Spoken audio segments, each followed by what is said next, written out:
দুঃস্বপ্নময় সময় কাটাচ্ছে ইসরায়েল। গেল কয়েক দিনে হিজবুল্লাহ এবং ইরাকের রেজিস্ট্যান্স গ্রুপগুলোর ব্যাপক হামলার সম্মুখীন হচ্ছে তাদের ঘাঁটি এবং বিভিন্ন স্থাপনা।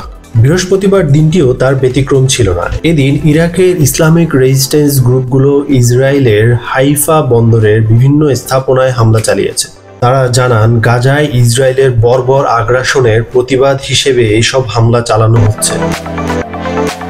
ইরাকের পপুলার মোবিলাইজেশন ফোর্সের একটি ইউনিট টেলিগ্রাম বিবৃতিতে এসব কথা বলেছে। তারা বলেন, বৃহস্পতিবার রাতে ইসরায়েলের হাইফা বন্দরের পাওয়ার স্টেশন লক্ষ্য করে ড্রোন হামলা চালানো হয়। বিবৃতিতে আরও বলা হয়েছে, ইসরায়েল 10 মাস ধরে গাজায় যে আগ্রাসন এবং গণহত্যা চালিয়ে আসছে তারই প্রতিশোধ হিসেবে এই অভিযান পরিচালনা করা হয়েছে।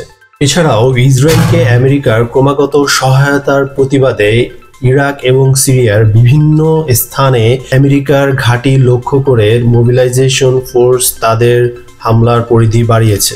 গত 10 মাস ধরে ইসরায়েলের বর্বর আগ্রাসনে ফিলিস্তিনের 10,000-এর উপর বাড়ি ধ্বংস হয়ে গেছে। প্রাণহানির সংখ্যা 40,000 ছাড়িয়ে গেছে, যার মধ্যে বেশিরভাগই নারী এবং শিশু।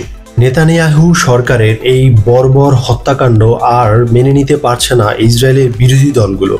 তাই নেতানিয়াহু সরকারকে পদত্যাগের জন্য তারা একজোট হয়েছে।